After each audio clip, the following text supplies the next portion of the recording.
আর ওইলো ফুলান করে একটু জুম কর হালকা সাইফুল, ওইলো তারা পাগল হাসান ভাইয়ের ফুলান ঘর। আর ওই এটা হইলো নতুন ঘর, বেশি দিন হয়েছে না। আপনারা যারা আইতে চান আমার ভিডিও শেষে দেওয়া থাকবো কিলা আইতা। তো আমরা যেখানে আছি ভাইয়ের নতুন ঘর হয়েছে, এর ঘরটা আপনারা দেখাইলাম। হইলো গিয়া ভাইয়ের ঘর আপনারা দেখতে পারবেন, নতুন ঘর এটা গেছে। এবার তারা সকল আইসিন না।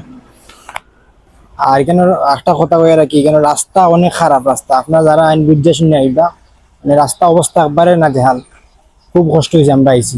তো পাগল হাসান ভাইয়ের স্মৃতির কিছু জিনিসপত্র আপনারা দেখতে পারা, এখানে আপনারা দেখতে পারা ভাইয়ের একতারা আছে আর একটা হারমোনি আছে, আরো অনেক কিছু রাখা আছে এই ঘরে। পাগল হাসান ভাইয়ের ঘরের ঠিক পিছনে ভাইয়ের কবরস্থান আছে। হ্যালো এভরিওয়ান, তো আজকে আমি আর সাইফুল পাগল হাসান ভাইয়ের বাড়ি। তো অনেকদিন যাবত ভাবলাম যাইতাম, একটা বাজারের সমস্যার কারণে যাইতে পারি না। তো আমরা গোবিন্দগঞ্জ গাড়িতে উঠে গেছি। ঠিক আছে, রাস্তাটা যে সুন্দর, দুই সাইডে দিকে গাছপালা, মাঝখানে রাস্তা সুন্দর লাগে। চাতকের রাস্তাটা অনেক সুন্দর। গোবিন্দগঞ্জ গুল চত্বর আইসি, ওইলো গুল চত্বর। আর ওইলো গিয়া পাগল হাসান ভাইয়ের বাড়ির যাওয়ার যে রাস্তাটা, ও আমরা এখন অটোর লাগে অপেক্ষা করলাম। তো আমরা অটো আইলে আমরা অটো দিয়ে যাইমু।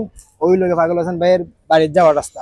আমরা গুল চত্বর যাওয়ার কারণে আমরা টাকা লাগছে বেশি, কারণ এখানে অটো যায়, রিজার্ভ ছাড়া অটো যায় না। অটো 100 টাকা ছাড়া রিজার্ভ যায় না, তাই একটু টাকা বেশি লাগছে। তো পাগল হাসান ভাইয়ের বাড়ির যাওয়ার দুইটা রাস্তা আছে। আপনারা ডাইরেক্ট চাতক গিয়া আপনারা যাইতে পারবা, চাতক পয়েন্ট গিয়া ছাড়া জিকাইলে ভাই আমরা শিমুলতলা যাইতাম, এসা দেখা দিব।